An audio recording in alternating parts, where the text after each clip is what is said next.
isso aqui. É com muito orgulho que eu venho aqui em mais um ato belíssimo, uma importante demonstração de forças que o Serviço Público Municipal tem dado para a cidade do Rio de Janeiro, uma importante demonstração de coesão, de mobilização e de organização que seguramente tem balançado as estruturas dessa casa nos últimos dias. Eu estou muito orgulhoso de fazer parte desse movimento e estamos trabalhando aí com tudo que a gente tem, mais um pouco, para garantir que essa mobilização cresça a cada dia, até o ponto que todos os governantes saibam que no dinheiro do servidor municipal ninguém mete a mão. Estamos conseguindo garantir isso, senhor. Até hoje estamos conseguindo suspender, com um ano de luta, a votação do PLC 41, que acaba com a paridade, com a integralidade. São orgulhos do Serviço Público Municipal do Rio de Janeiro. E estamos garantindo também, até hoje, que os vereadores, aqueles que não têm compromisso com a cidade do Rio de Janeiro, que não têm compromisso com o povo que o elegeu, que não votem esse projeto, o projeto de lei 1005, que é um dos maiores escândalos que eu já vi na minha vida funcional do município do Rio de Janeiro. Temos denunciado que esse projeto que se diz de capitalização não tem nada. Não tem nada pelo seguinte, que tudo mostra, todos os estudos comprovam e o governo não nega, que com esse projeto, o projeto de lei 1005, aprovado, se aprovado, porque não vai ser aprovado, né? Mas digamos, se ele fosse aprovado hoje, no mês que vem o fundo, aquele fundo que está ali para garantir as nossas aposentadorias, mesmo com esse projeto aprovado, o Tesouro amanhã estaria com a dívida de mais de R$1,2 bilhão anistiada, né? A gente não teria mais recursos para garantir o programa de carta de crédito do município e o fundo estaria com 30 milhões de déficit financeiro no seu caixa, né? E aí fica a grande pergunta, que projeto de capitalização é esse que todos sabemos, temos denunciado e o governo não nega? Que projeto de capitalização é esse que anistia a dívida, mas que não garante que o fundo quebre em 2014? Essa que é a grande questão que a gente está levantando.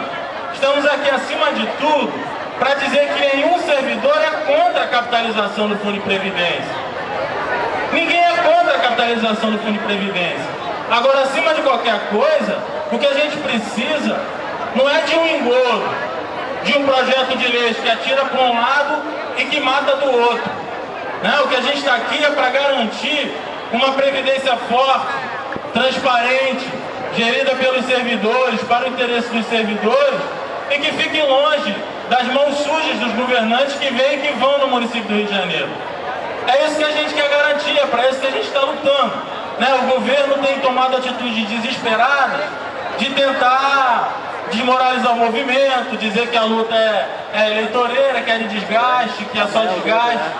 Ora, quem está querendo desgaste é um governo que apresenta uma proposta escandalosa que diz que vai recuperar o fundo em 35 anos com 18 bilhões. Diz que em 35 anos vai injetar 18 bilhões do dinheiro do Tesouro. Só que desses 18 bilhões, 13 bilhões saem das contas das escolas e dos hospitais da cidade do Rio de Janeiro. E é isso que a gente está aqui para denunciar. Ora, quem foi que meteu a mão no 1,2 bilhão? Esse dinheiro foi para a escola? Foi para o hospital? Não foi. Enquanto o fundo estava sendo saqueado, paralelamente o que a gente via era a construção da Cidade da Música, que serviu para engordar os bolsos dos empreiteiros dessa cidade.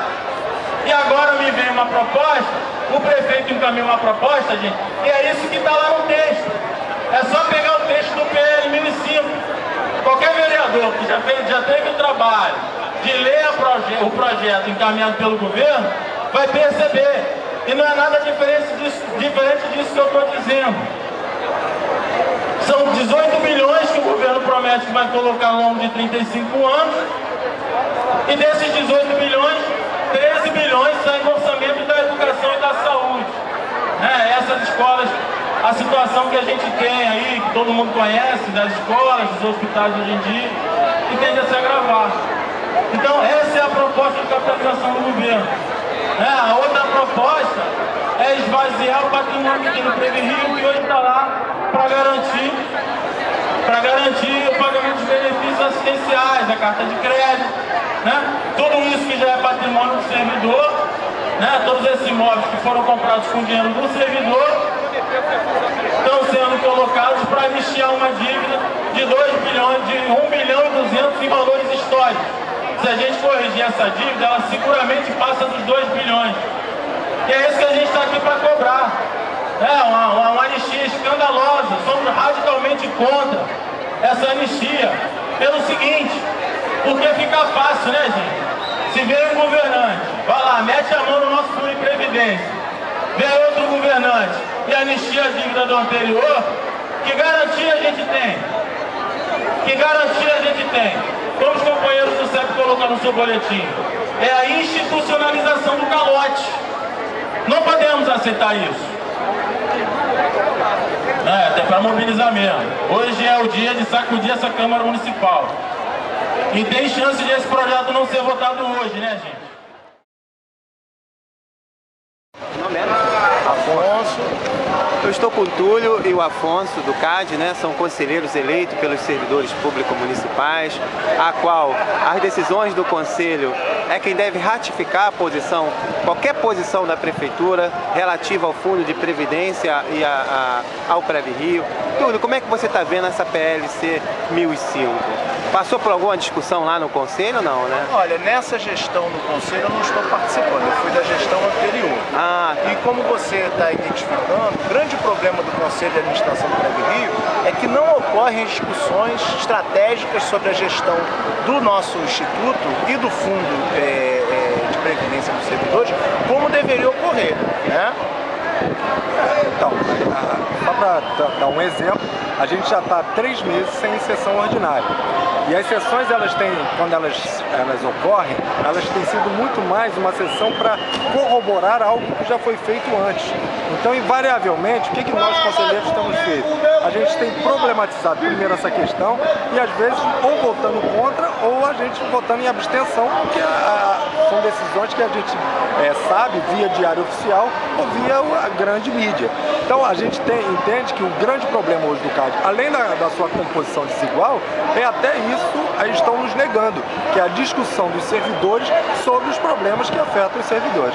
Por exemplo, a vereadora Andréa Gouveia falou que, por exemplo, os imóveis do PreviRio, né, que é o patrimônio, tem que ser aprovado pelo CAD, e o CAD não foi nem ouvido nessa questão. Essa situação, quando nós assumimos, né, posteriormente a gestão que o Túlio tinha, a primeira coisa que nós fizemos na primeira reunião foi solicitar toda a questão fundiária do aspecto imobiliário do patrimônio do PreviRio.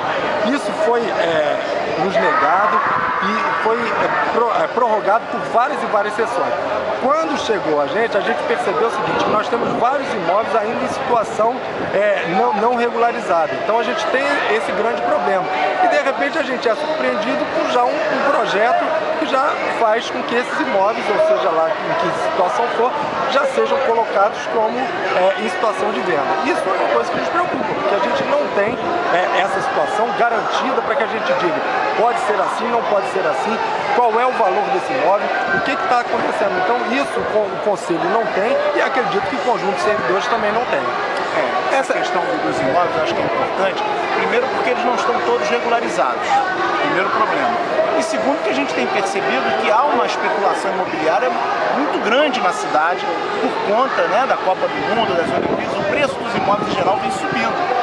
Então a prefeitura alega, inclusive, esse momento especial da conjuntura econômica da cidade para se desfazer dos imóveis, para vender os imóveis e com isso capitalizar o fundo. Nós queremos fazer essa discussão se esse é realmente o melhor momento e se é a melhor iniciativa para capitalizar o fundo a venda desses imóveis. Uma coisa que assim não está muito claro para os servidores é essa questão da paridade, os trabalhadores e o governo, né? Existem outros conselhos que são paritários, mas o nosso, ou seja, os trabalhadores perdem por um voto, né? Às vezes até por mais, né, Reinaldo? Porque como é uma eleição, né, que a categoria, no caso dos servidores municipais, podem escolher diretamente seus representantes, muitas vezes nós temos situações em que representantes oficiosos, né, do governo se candidatam, né, e acabam de uma maneira ilusória, né, iludindo os servidores, dizendo que vão representá-los no CAD, conquistando o voto da categoria e se elegendo, e votando tudo com o governo, não participando das mobilizações dos servidores para barrar medidas como essas aí que estão aqui na Câmara, né? Na época que eu fui representante dos servidores, nós enfrentamos essa situação, onde duas professoras com cargo de confiança, né, eram dirigentes de CRE, quer dizer, o nível intermediário, né, foram eleitas usando, né, de uma certa maneira, a sua influência junto às diretoras, junto às escolas, e durante as votações do CAD, na maioria das vezes se alinhavam com o governo, até porque como eram cargos de confiança, se não votassem muitas vezes com o governo, estavam ameaçando a sua própria atividade, né, com seu cargo de confiança na prefeitura. Não sei se essa situação se coloca agora na atual gestão em que o Afonso está lá representando. Não tem aquela companheira aí da engenharia, né? Não, tem também novamente na educação.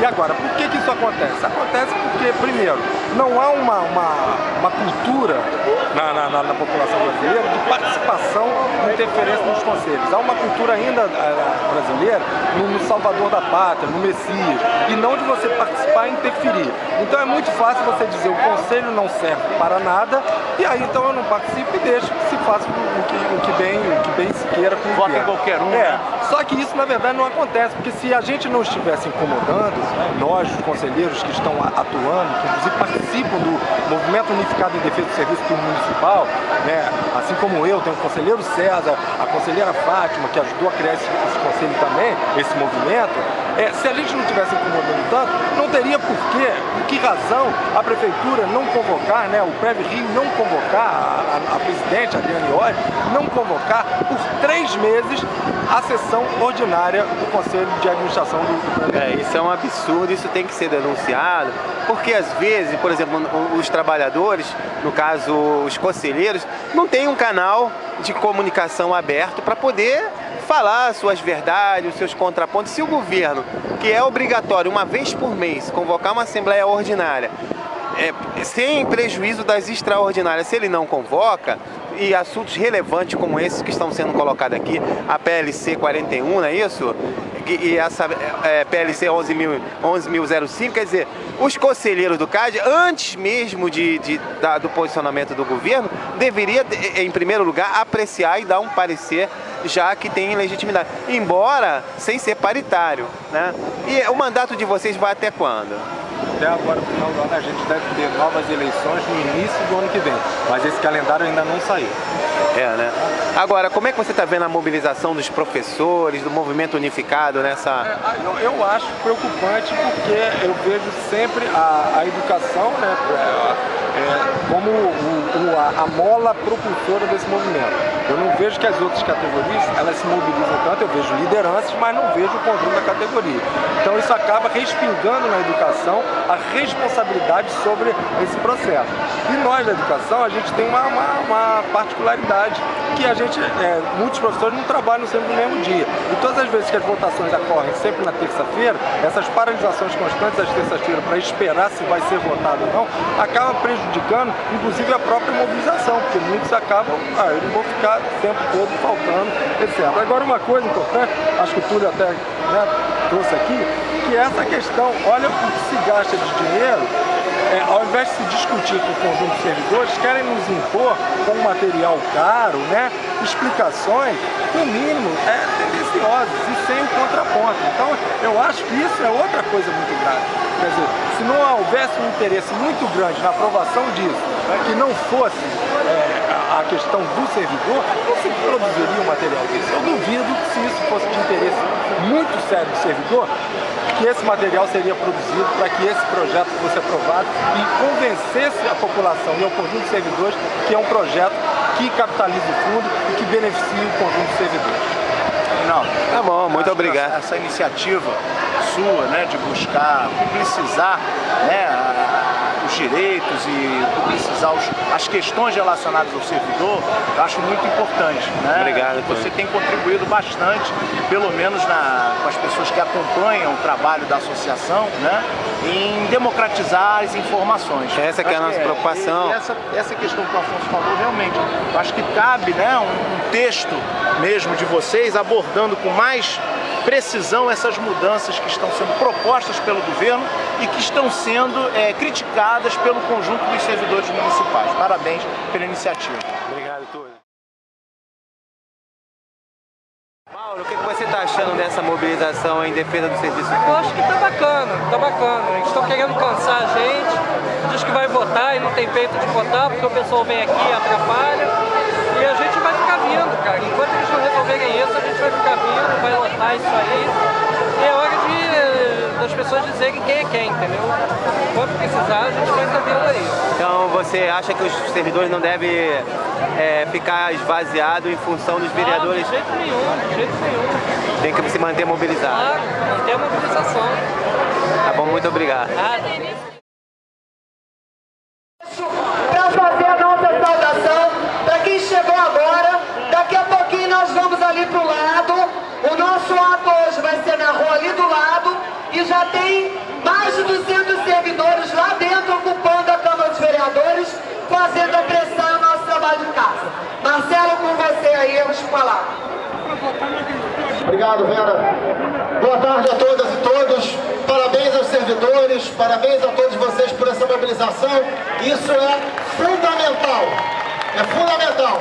Ainda bem que os servidores e os trabalhadores se mobilizam no Rio de Janeiro, porque é isso que pode ainda dar alguma alma ao parlamento, tanto municipal quanto estadual. Sem a pressão de vocês, os negócios acontecem da maneira mais espúria, tanto aqui quanto na Assembleia Legislativa. Acho imprescindível que vocês fiquem em todas as sessões, tanto aqui para não garantir, não permitir a votação desses dois projetos que acabam com o direito dos servidores, mas também para garantir na Assembleia Legislativa, e fica aqui, viu, Vera, companheiros e companheiras, fica aqui a convocação. É provável que na semana que vem, na Assembleia Legislativa, eles coloquem em votação o projeto da votação das OS, jogando a saúde pública do Rio de Janeiro para as chamadas OS. Já fizeram aqui na Câmara. Na Assembleia eles estão tendo mais dificuldade, mas hoje o líder do governo está dizendo que eles têm maioria e vão aprovar de qualquer maneira. Eles podem ter maioria no parlamento, mas certamente eles não têm maioria no meio dos servidores e não têm maioria na população que não concorda com a entrega da saúde pública para a iniciativa privada. Então, da mesma maneira que aqui vocês estão se mobilizando para não permitir a aprovação do PL 41 e do PL 1005, façam o mesmo em relação às OS da Assembleia Legislativa. O que o Eduardo Paz vem fazendo, o que o Sérgio Cabral vem fazendo, é um desmonte do poder público. É a redução do papel do Estado, é o Estado mínimo. É o Estado mínimo de um lado e um Estado máximo de repressão do outro. É uma cidade empresa cada vez mais. Uma cidade boa para grandes investimentos e uma cidade dificílima para se morar. Mas o Rio de Janeiro nunca foi tão caro. O Rio de Janeiro nunca foi tão elitista. E isso se dá o preço do desmonte do poder público, do desmonte da educação, da saúde e fundamentalmente dos servidores de maneira geral. É inaceitável que retire o direito dos servidores e é inaceitável que tente fazer o que está fazendo com o Fundeb. Sabemos que o Eduardo Paz está fazendo isso em função de um acordo espúrio que ele fez com o Banco Mundial. Então quem está desmontando o Estado e retirando o direito do servidor é acordo que o prefeito fez para ter dinheiro do Banco Mundial. O interesse do banqueiro não está e não estará nunca acima dos interesses da população do Rio de Janeiro. Parabéns pela mobilização de vocês. Nós vamos derrotar a prefeitura se continuarmos mobilizados, entupindo essa casa de gente. Lutem até o fim, a vitória chegará. Parabéns a todos os servidores do Rio de Janeiro. Vamos continuar então a dobradinha com o vereador do PSOL, Leomar. Com certeza trará para nós também informes quentinhos lá de dentro. Boa tarde para todos e para todas. Informe quentinho, vocês já sabem, quer dizer, hoje não vai ter votação dessa matéria, mas o que está sendo afirmado aqui da semana que vem não passa. Inclusive a gente tem recebido já até informações de que secretários estão começando a chamar a vereadores que pertencem às suas bases ou que recebem suas benesses, exatamente para uma conversa em particular. E é claro que a gente sabe que isso daí é o método que eles têm utilizado para fazer permanentemente pressão em cima de vereadores que têm um certo compromisso com a população, pelo menos com os eleitores que o elegeram, mas que tem compromissos já nessa altura dos acontecimentos com o prefeito, o alcaide Eduardo Paes. Agora, o que acontece é o seguinte: a coisa mais importante é essa mobilização de forma organizada de vocês. Pode ficar certo que isso daí tem mudado não só a opinião, como o procedimento de muitos vereadores aí dentro. Vocês têm que continuar firmes, vocês têm que conversar. O que vocês estão fazendo é bem, entendeu? Conversando com os vereadores, mostrando a importância da não aprovação dessa matéria, porque é uma imoralidade. A Câmara aprovar significa ela dar as costas exatamente para a população da cidade do Rio de Janeiro, por estar exatamente prejudicando aquele que é responsável pelo bom atendimento da administração dessa cidade. Então isso daí não pode acontecer assim. E o que acontece é o seguinte: o servidor tem que ser ouvido, e o que ele falar tem que ser considerado, senão está tudo errado. Que democracia é essa? Então tem que fazer isso e tem que dizer o seguinte: olha, vereador que votar contra tem que pagar o custo que ele merece. E quem sabe o ano que vem ele terá o troco. É isso daí, porque nós políticos vivemos do voto. Quando nós somos candidatos, nós estamos nas reuniões para obter e convencer os eleitores a votar na gente. A gente diz o que vai fazer aqui dentro da casa, que é exatamente defender a cidade e defender os interesses dos moradores da cidade. Agora, depois de eleito, nada disso acontece e vai ficar por isso mesmo. Tem que se dar o troco. E o troco, eu tenho a impressão que quem descumprir aquilo que cumpriu durante o tempo todo, inclusive o alcaide, quando era candidato, que ele falava que não ia mexer de forma alguma, sempre eles, para obter o voto dos servidores públicos, eles prometem mundos e fundos, e depois vem exatamente para atender, inclusive arrebentando com a autonomia do município, atender ao Banco Mundial. E nós sabemos o seguinte: também não é só isso. Quer dizer, no fundo, não é só por causa do empréstimo, entendeu? Não é só por causa do empréstimo. Porque se ele quiser resolver o problema da solvência do Funprev, se ele quiser realmente capitalizar esse fundo, tem meios e mais meios. É só ver o que ele está gastando de forma desnecessária na cidade do Rio de Janeiro. Milhões e milhões. Todo dia você abre o jornal, você vê lá 5 milhões. No dia desse mesmo, contratou uma empresa para fazer um trabalho aí, que a empresa não tem especialidade para fazer o serviço, é 5 milhões. Se você for aqui na frente, aqui diante dos arcos da Lapa, você vai ver uma obra desnecessária sendo realizada. Aquilo daria milhões de reais. Por que está se gastando esse dinheiro? A troco de quê? E por que não joga exatamente no Funprev? Porque não é essa a lógica da administração do alcaide Eduardo Paes. O negócio dele é exatamente Estado mínimo, seguir fielmente o receituário neoliberal. E para o Estado mínimo, tem que desestimular inclusive as pessoas de quererem pertencer à administração da cidade. Tem que fazer isso. Na medida que você começa a fazer isso, você está o quê? Passando os serviços que é da prefeitura para exatamente as organizações sociais.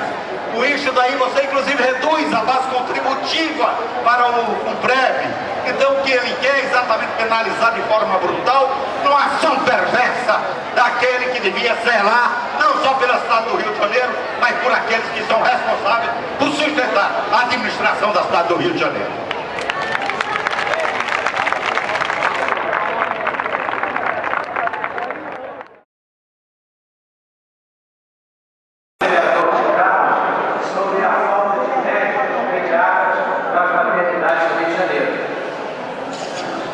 Transcorreu durante a manhã, o vereador da criança tem interesse comum nesse assunto, a doutora junto conosco com as maternidades da cidade, a situação catastrófica, a falta de profissionais médicos, pediatras e médicos obstetras.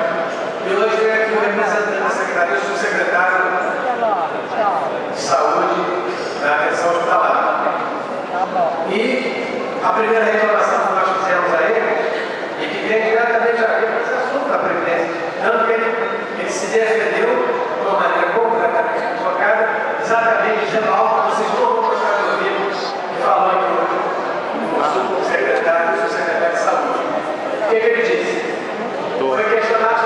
concurso público que começou no edital vai ser votado nessa a partir de, parece que ontem, começam as inscrições, é um edital para o concurso público para 1.700 médicos da Secretaria Municipal de Saúde.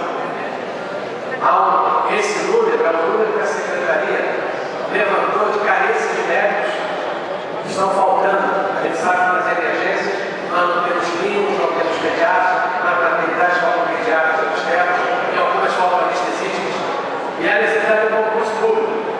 Mas o que a Secretaria de Saúde tem feito em cima do projeto, que é o projeto do governo? É o projeto de terceirização de recursos humanos. E é aquilo que eu já falei aqui mais uma vez. Quando você terceiriza médicos, quando você terceiriza outros servidores públicos, substitui o servidor público terceirizado, você está diminuindo e gravemente afetando o equilíbrio lá do Previ, lá no fundo Previ vai ter menos dinheiro e menos profissionais estão nos servidores públicos, menos candidatos existem. Então disse aqui hoje o secretário algo que é um equívoco, que eu compreendei o equívoco que ele falou. Uma das causas, perguntamos a ele, por que o senhor acredita que alguém vai fazer concurso para médico por R$ 1.500 por 24 horas de trabalho? Ele disse que o governo não tem como fazer diferente, só pode pagar isso, porque se pagar mais, vai aumentar o rombo do fundo Previ. Olha, essa é a notícia que foi uma novidade hoje.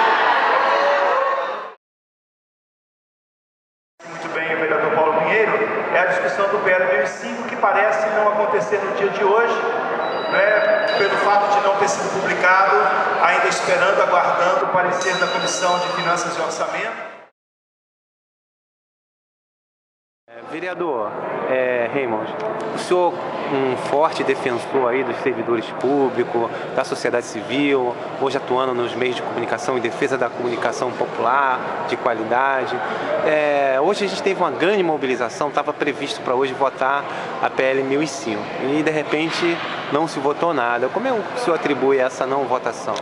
Na verdade, sim, o projeto deveria ter sido publicado no Diário Oficial e aí ele ainda carece do parecer da Comissão de Orçamento e Finanças, e é por conta disso que ele não veio. Mas eu acho que, assim, eu estou convencido de que a manifestação dos servidores aqui na Praça da Cinelândia e aqui nas galerias da Câmara, ela não só foi hoje importante, como ela tem sido importante nesses últimos dias, e como ela será importante depois de amanhã, que é dia de sessão, para ter a vigilância de fato se o projeto vai ser votado, e depois na semana que vem. Enquanto o projeto não for votado, acho que a permanência dos servidores aqui, ela é muito importante que de fato venha. O entendimento que a gente tem é que, na verdade, o Tribunal de Contas do município ainda não respondeu a uma série de 17 perguntas que nós fizemos a ele. E enquanto o Tribunal de Contas não nos responde essas perguntas, eu te digo com clareza, nós não temos condições de votar o projeto. O Tribunal de Contas disse que demandaria 60 dias. Então, se o Tribunal de Contas, que é um órgão de assessoria do Poder Legislativo, um órgão que tem 2 atuários, um órgão que tem técnicos da área da economia, da área de finanças, da área de previdência, da área de fundos de pensão, quer dizer, os caras lidam com tudo. E tem a celeridade da pesquisa, porque entram nos órgãos públicos e fazem a pesquisa que querem. Se eles precisam de 60 dias, por que eu, vereador, tenho que votar esse projeto atabalhoadamente? Então a nossa intenção é essa, de entender que a gente precisa de compreender melhor o projeto para poder apreciá-lo.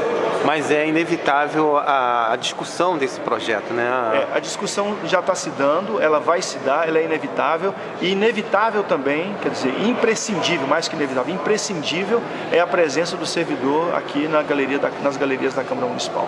Isso o servidor não pode abrir mão.